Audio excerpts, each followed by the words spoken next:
আসসালামু আলাইকুম। ক্লাস 6 এর আজ তোমাদের ইতিহাসের ক্লাসে ভারত ও সমকালীন বহির্বিশ্ব নবম অধ্যায়টা আজকে শুরু করব। ভারত ও সমকালীন বহির্বিশ্ব। দেখো, ভারত ও সমকালীন বহির্বিশ্বের আলোচনার শুরুতেই তোমাদের একটা ম্যাপ দেওয়া আছে। এই ম্যাপে বিশ্বের কয়েকটি প্রাচীন সভ্যতার নাম দেওয়া আছে। বিশ্বের প্রাচীন কয়েকটি সভ্যতার নাম এখানে দেওয়া আছে। চৈনিক সভ্যতা, রোমান সভ্যতা, মেসোপটেমিয়ার সভ্যতা, পারস্যিক সভ্যতা। ঠিক আছে, এই সমস্ত প্রাচীন বেশ কিছু সভ্যতার নাম তোমাদের এখানে দেওয়া আছে। তাহলে অনেক আগে আমরা জেনেছি, প্রথম দিকে যখন আলোচনা করেছি, যে সুপ্রাচীন কাল থেকেই মানুষ বসবাসের জন্য নদীর তীরকে বেছে নিয়েছিল এবং নদীর তীরে আদিম মানুষ প্রথম বসতি স্থাপন করেছিল। তাহলে এই যে বিশ্বের সুপ্রাচীন যে সভ্যতাগুলো, সেই সভ্যতাগুলো কিন্তু কোনো না কোনো একটা নদীকে কেন্দ্র করে গড়ে উঠেছিল। ঠিক আছে, চীনের হোয়াংহো ইয়াংসিকিয়াং নদীর তীরে চৈনিক সভ্যতা। তাহলে এই যে সভ্যতাগুলো, এই সভ্যতাগুলো কিন্তু কোনো না কোনো নদীকে কেন্দ্র করেই কিন্তু গড়ে উঠেছিল। তো টাইগ্রিস এবং ইউফ্রেটিস নদীর যে মধ্যবর্তী জায়গা, সেখানে ব্যাবিলনীয় সভ্যতা গড়ে উঠেছিল। নীল নদের তীরে মিশরীয় সভ্যতা গড়ে উঠেছিল। ঠিক আছে, তাহলে এই সমস্ত সভ্যতাগুলো কিন্তু কোনো না কোনো নদীকে কেন্দ্র করে গড়ে উঠেছিল।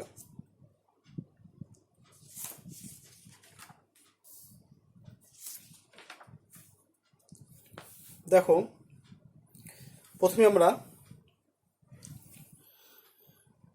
মেসোপটেমিয়ার সভ্যতা সম্পর্কে জানবো। টুকরো কথার মধ্যে এক ঝলকে তোমাদের বিভিন্ন যে সভ্যতা, সেই সভ্যতাগুলো দেওয়া আছে, সেই সভ্যতাগুলো সম্পর্কে আমরা একটু জানবো। তাহলে প্রথমে আছে মেসোপটেমিয়ার সভ্যতা।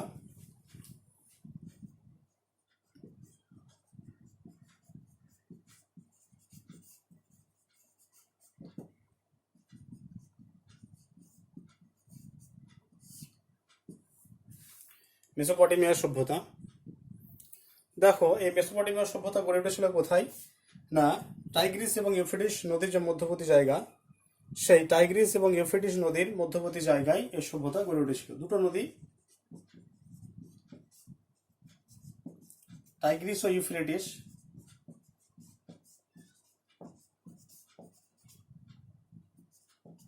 এই টাইগ্রিস আর ইউফ্রেটিস এই নদীর যে মধ্যবর্তী স্থান, সে মধ্যবর্তী স্থানে এই মেসোপটেমিয়া সভ্যতা গড়ে উঠেছিল। তাহলে এই মেসোপটেমিয়া শব্দের অর্থ কি? মেসোপটেমিয়া শব্দের অর্থ হচ্ছে দুটো নদীর মধ্যবর্তী জায়গা বা দুটো নদীর মধ্যবর্তী স্থান। এই দুটো নদীর মধ্যবর্তী স্থানকে বলা হয় মেসোপটেমিয়া। তাহলে মেসোপটেমিয়া শব্দের অর্থ হচ্ছে যে দুই নদীর মধ্যবর্তী স্থান বা মধ্যবর্তী দেশ।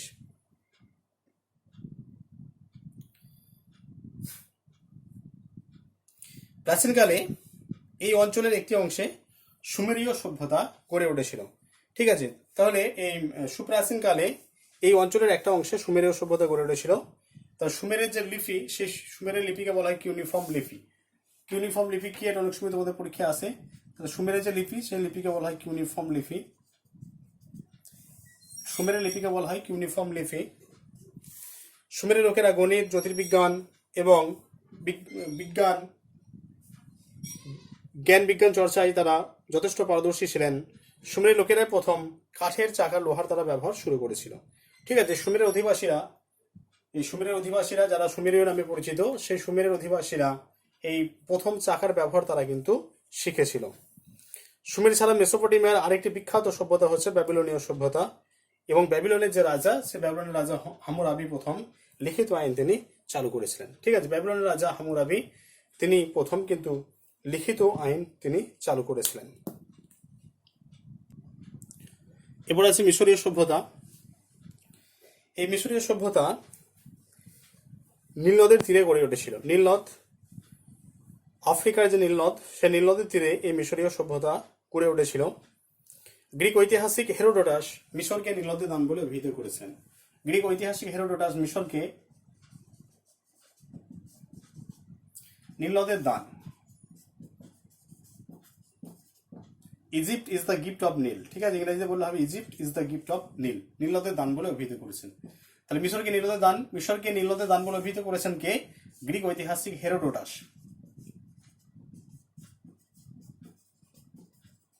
যাকে ইতিহাসের জনক বলা হয়, সেই হেরোডোটাস, গ্রিক ঐতিহাসিক হেরোডোটাস মিশরকে নীল নদের দান বলে অভিহিত করেছেন।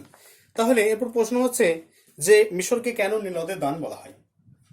একটা প্রশ্ন থেকে যায় যে মিশরকে কেন নীল নদের দান বলা হয়। দেখো, মিশরকে নীল নদের দান এই কারণে বলা হয় যে মিশরের নীল নদ একমাত্র নদী বা নদ, যে নদ না থাকলে মিশর কিন্তু পুরোপুরি মরুভূমিতে পরিণত হতো। অর্থাৎ এই নীলনদ কি করেছে? নীলনদ মিশরকে সুজলা সুফলা শস্য শ্যামলা করেছে। ঠিক আছে, তাহলে এই যে নীলনদ না থাকলে কিন্তু মিশর মরুভূমির দেশে পরিণত হতো, মিশরকে পুরো মরুভূমি গ্রাস করে ফেলতো। একমাত্র নীলনদের জন্যই কি হয়েছিল না, এই নীলনদের জন্যই মিশর সুজলা সুফলা শস্য শ্যামলা হয়ে উঠেছিল। এই একটা দিক। 2 নম্বর হচ্ছে নীলনদে যখন বন্যা হয় তখন সেই বন্যাটা দীর্ঘকালীন বন্যা, প্রায় 3 মাস ধরে বন্যা হয় তখন সেখানে। তাহলে এই নীলনদে যখন বন্যা হয়, সেই বন্যায় কি হয়, নদীর দুগুলে প্রচুর পরিমাণে পলি সঞ্চিত হয়। ঠিক আছে, যখন বন্যা হয় প্রচুর পরিমাণে, তখন বন্যার সঙ্গে যে উর্বর পলিমাটি নীলনদের 2 তীরে কি হয়, নীলনদের 2 তীরে কিন্তু জমা হয়। এই নীলনদের 2 তীরে প্রচুর পরিমাণে পলি জমা হয়। এই পলি সমৃদ্ধ যে জায়গা, সেই পলি সমৃদ্ধ জায়গাগুলো কিন্তু চাষবাসের পক্ষে খুবই উপযুক্ত, এবং এই পলি চাষবাসের পক্ষে খুব উপযুক্ত, এবং এ কারণের জন্য এখানে প্রচুর পরিমাণে শস্য উৎপন্ন হয়, এবং সেই শস্য তারা নিজেদের প্রয়োজন মেটায়, এবং অবশিষ্ট যেগুলো শস্য সেগুলো বিক্রি করে তারা তাদের আর্থিক যে চাহিদা, সে আর্থিক চাহিদা তারা পূরণ করে।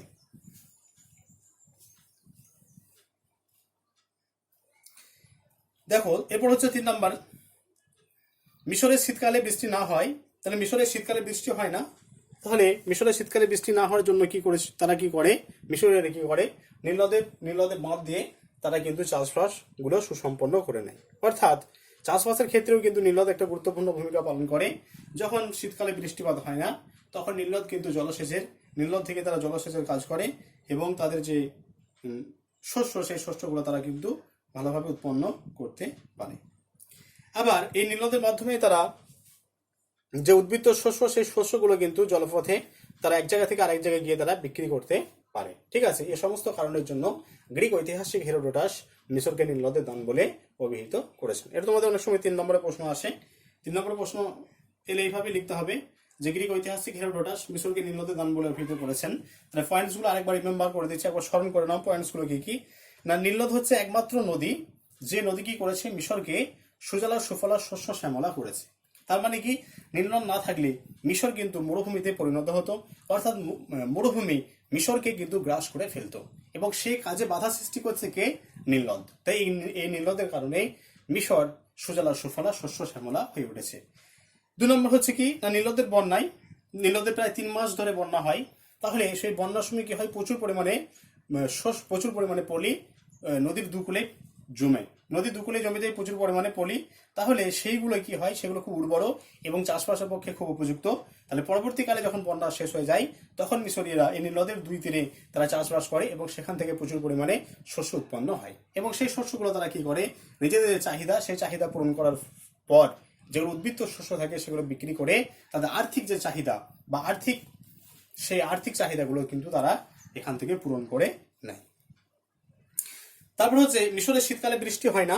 তাহলে শীতকালে বৃষ্টি হয় না, এতে মিশরীয়দের কোনো অসুবিধা হয় না। তার কারণ নীলনদ থাকে, নীলনদে বাঁধ দিয়ে তারা কি করে না, জলসেচের কাজ সুসম্পন্ন করে নেয়, এবং সেখান থেকে তারা শস্য উৎপন্ন করে। অতএব আমরা বলতে পারি, আচ্ছা, আর একটা পয়েন্টস আছে, যেটা হচ্ছে কি না, নীলনদ কি করে যোগাযোগের মাধ্যম হিসেবে কাজ করে, জলপথে এক জায়গা থেকে আরেক জায়গায় যোগাযোগের মাধ্যম হিসেবে কাজ করে এই নীলনদ। অতএব আমরা বলতে পারি যে গ্রিক ঐতিহাসিক হেরোডোটাস যে কথাটা বলেছেন মিশর নীলনদের দান, সেটা কিন্তু একদম বাস্তব। তিনি বাস্তবিকই বলেছেন যে মিশর নীলনদের দান। ঠিক আছে, তাহলে মিশরের নীলনদের দান কিন্তু অপরিহার্য, এই কারণের জন্য তিনি কথাটা বলেছেন। এবার দেখো, মিশরে যারা শাসক, ঠিক আছে, মিশরে যারা শাসক তাদেরকে কি বলা হয় না, মিশরে যারা শাসক তাদেরকে বলা হয় ফেরাও।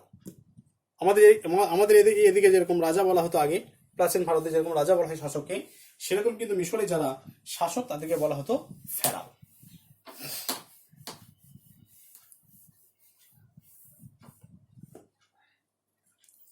মিশরে মিশরের শাসকদেরকে বলা হতো ফেরাও।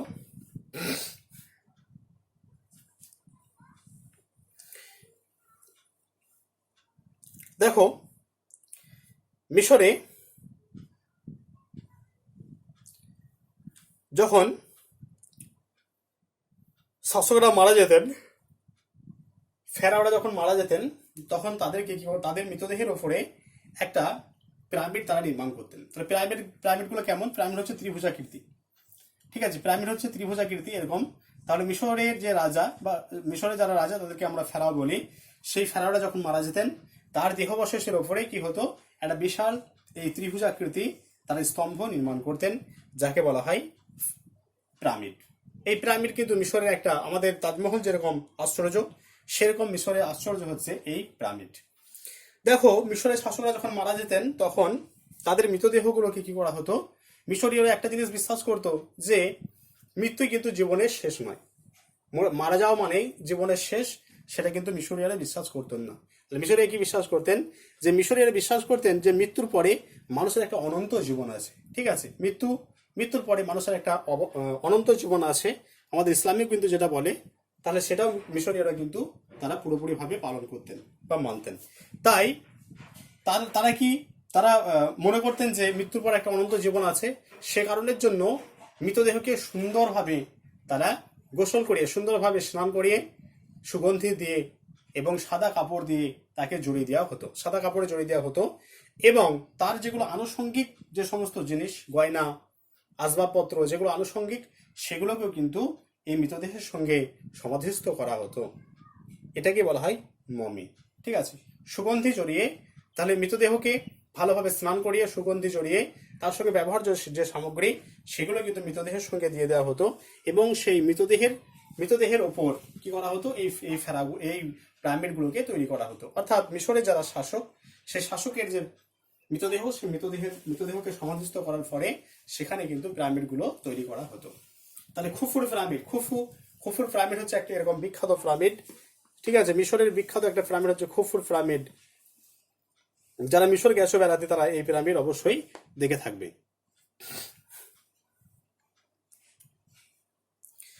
মিশরে প্যাপিরাস গাছের ছালে প্রথম লেখা শুরু হয়, ঠিক আছে। মিশরে প্রথম প্যাপিরাস গাছের ছালে লেখা শুরু হয়।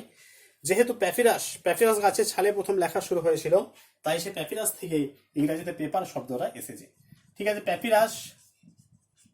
প্যাপিরাস গাছের ছালে প্রথম লেখা শুরু হয়েছিল, তাই পরবর্তীকালে এই প্যাপিরাস নামের অনুকরণে পেপার শব্দটা ব্যবহার করা হয়েছে, ঠিক আছে।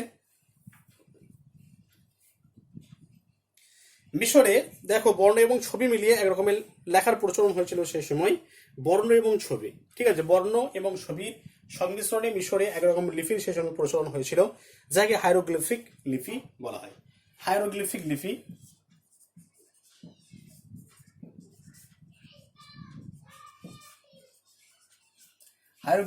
বলা হয়। তাহলে হাইরোগ্লিফিক লিপিতে কি হয়েছিল না, বর্ণের সঙ্গে ছবি, ঠিক আছে। আমাদের এদিকে যেমন বর্ণ হয়, শুধুমাত্র বর্ণ দিয়ে আমরা লিখি, মনের ভাব প্রকাশ করি। মিশরে কি হয়েছিল না, বর্ণের সঙ্গে ছবির সঙ্গে বর্ণ মিলিয়ে এক ধরনের লিপির আবিষ্কার সেই সময় তারা করেছিলেন, যেটাকে বলা হয় হাইরোগ্লিফিক লিপি। মিশরের ল্যাপিস লাজুলি পাথর ভারতীয় উপমহাদেশে আমদানি করা হতো। মিশরের ল্যাপিস লাজুলি যে পাথর, সেই পাথর কিন্তু সুপ্রাচীন কাল থেকে আমদানি করা হতো, এবং ভারতে এই ল্যাপিস লাজুলি পাথরের যথেষ্ট চাহিদা ছিল। এবার আমরা জানবো, দেখো এর আগে আমরা বলেছি কিউনিফর্ম লিপি, আর সুমেরীয়দের যে লিপি তাকে কিউনিফর্ম লিপি বলা হয়, আর মিশরীয়দের যে লিপি তাকে হাইরোগ্লিফ লিপি বলা হয়।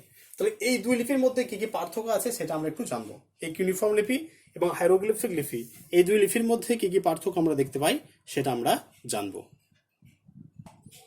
দেখো সুমেরীয় লিপি আর মিশরীয় লিপির মধ্যে পার্থক্য, ঠিক আছে। সুমেরীয় লিপি আর মিশরীয় লিপির মধ্যে পার্থক্য, তাহলে এক নম্বর হচ্ছে যে সুমেরের যে লিপি, সেই সুমেরের লিপির নাম হচ্ছে কিউনিফর্ম লিপি। সুমেরের লিপির নাম কিউনিফর্ম লিপি, আর মিশরের লিপির নাম কি, হাইরোগ্লিফিক লিপি।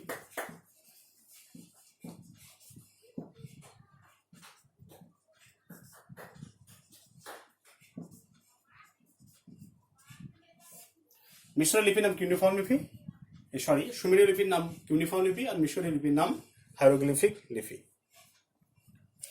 2 নম্বর হচ্ছে এই সুমেরীয় যে লিপি, এই সুমেরীয় লিপি দেখতে কেমন? তীরের ফলার মতো, তীরের ফলার মতো দেখতে। এটা তীরের ফলা কেমন হয়?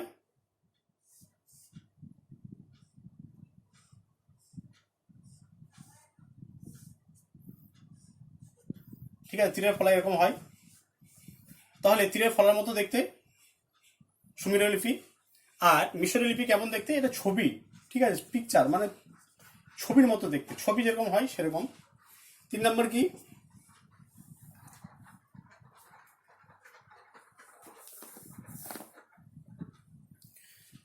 সুমেরীয় লিপি পোড়া টালির ওপর খোদাই করা হতো।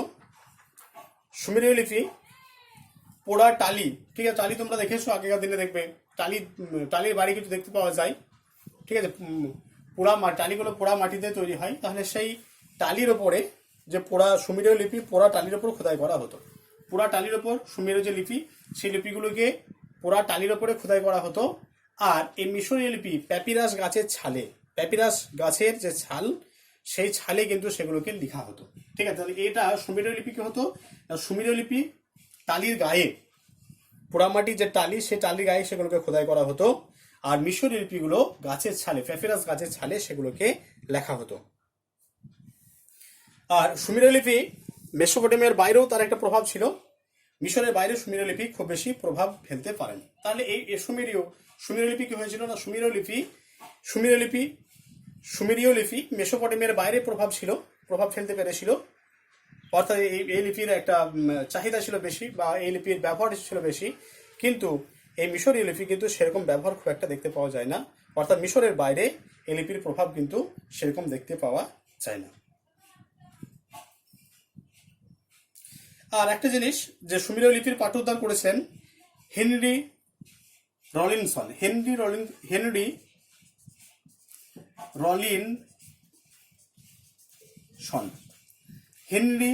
রলিনসন এই সুমেরীয় লিপি পাঠোদ্ধার করেছেন। আর মিশর লিপি পাঠোদ্ধার করেছেন শাঁ পলিয়ে। ঠিক আছে, শাঁ পলিয়ে এই মিশরীয় লিপি পাঠোদ্ধার করেন।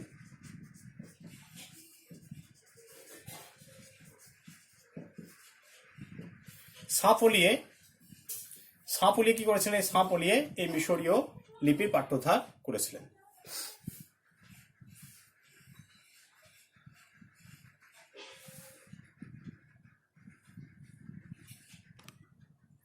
এবারে চৈনিক সভ্যতা। চীনের হোয়াংহো এবং ইয়াংসিকিয়াং নদীর অববাহিকায় প্রাচীন চৈনিক সভ্যতা গড়ে উঠেছিল। চীনের হোয়াংহো এবং ইয়াংসিকিয়াং নদীর তীরে এই চৈনিক সভ্যতা গড়ে ওঠে। দেখো, চীনের একটা কীর্তি, চীনের যারা শাসক তাদের একটা কীর্তি বলা যেতে পারে। সেই চীনের শাসকদের একটা কীর্তি হলো চীনের প্রাচীর নির্মাণ। তাহলে মূলত মঙ্গল আক্রমণ ঠেকানোর জন্য চীনের প্রাচীর নির্মাণ করা হয়েছিল। ঠিক আছে, সেই মঙ্গল আক্রমণ ঠেকানোর জন্যই যারা চীনের শাসক ছিলেন, সেই চীনের শাসকেরা এই চীনের প্রাচীর নির্মাণ করেছিলেন। যিনি চীনের প্রাচীর নির্মাণ করেছিলেন তিনি হলেন, তার নাম হচ্ছে কিন শি হোয়াং।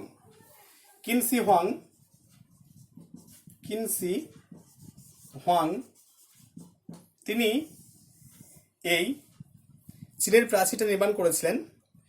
মূল উদ্দেশ্য হচ্ছে হুন আক্রমণ প্রতিহত করার জন্য। হুন জাতি, আমরা জানি যে হুন জাতি হচ্ছে একটা দুর্ধর্ষ জাতি।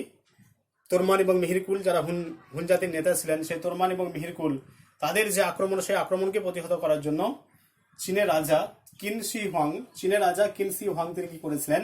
এই 1500 মাইল তিনি চীনের প্রাচীর, 1500 মাইল জায়গাব্যাপী তিনি চীনের প্রাচীর দিয়েছিলেন। এবং 6 জন অশ্বারোহী বলছে এটা এতটাই চওড়া যে চীনের প্রাচীরটা এতটাই চওড়া যে 6 জন অশ্বারোহী পরপর এই প্রাচীরে হেঁটে যেতে পারে। এবং এটা নাকি চাঁদ থেকে দেখতে পাওয়া যায়।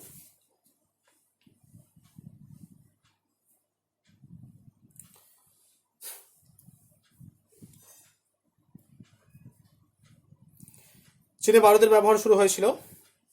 আর চীনে প্রথম কাগজ বানানোর যে কৌশল, সেই কৌশল কিন্তু চীনারাই তৈরি করেছিলেন প্রথম।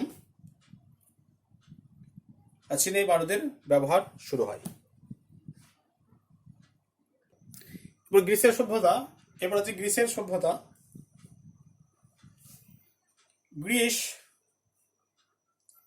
গ্রিসে পলিস বা নগরাষ্ট্র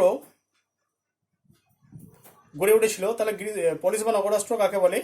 মানে পাহাড়ে ঘেরা গ্রিসে অনেকগুলি ছোট ছোট রাষ্ট্র গড়ে উঠেছিল। পাহাড়ে ঘেরা, তাহলে গ্রিস পাহাড়ে ঘেরা ছোট ছোট অনেক নগরাষ্ট্র গড়ে উঠেছিল, ছোট ছোট রাষ্ট্র গড়ে উঠেছিল, সেগুলিকে বলা হতো নগরাষ্ট্র বা পলিশ। নগরাষ্ট্র বা পলিশ।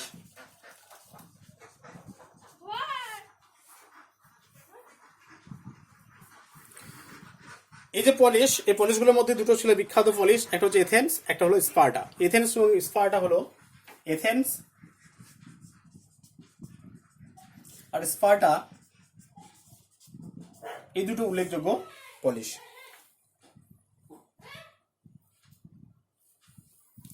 এথেন্স এবং স্পার্টার মধ্যে যুদ্ধ হয়েছিল, যে যুদ্ধ আমরা অন্ধকবি হোমারের, আচ্ছা যে যুদ্ধ এথেন্স এবং স্পার্টার মধ্যে যে যুদ্ধ হয়েছিল সেই যুদ্ধের কথা গ্রিক ঐতিহাসিক হেরোডোটাসের লেখায় আমরা পাওয়া যায়। দ্য হিস্ট্রিজ যে গ্রন্থ, দ্য হিস্ট্রিজ গ্রন্থে আমরা এই হেরোডোটাসের, গ্রিক ঐতিহাসিক হেরোডোটাসের যা হিস্ট্রিজ গ্রন্থ, সে গ্রন্থে আমরা এথেন্স এবং স্পার্টার মধ্যে যে যুদ্ধ, সে যুদ্ধ কথা আমরা জানতে পারি।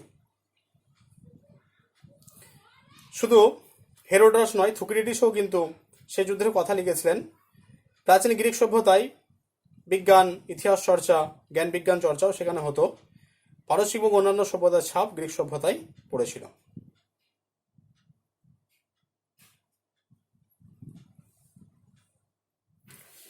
আরেকটা সভ্যতা আছে ভূমধ্যসাগর ইটালির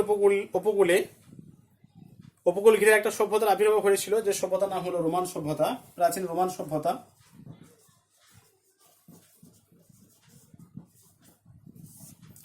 প্রাচীন রোমান সভ্যতা গড়ে উঠেছিল ভূমধ্যসাগরের যে ইটালির উপকূল, সেই উপকূলকে কেন্দ্র করে, এবং ধীরে ধীরে এই রোমানরা একটা বিরাট সভ্যতা গড়ে উঠেছিল, রোমান সভ্যতা।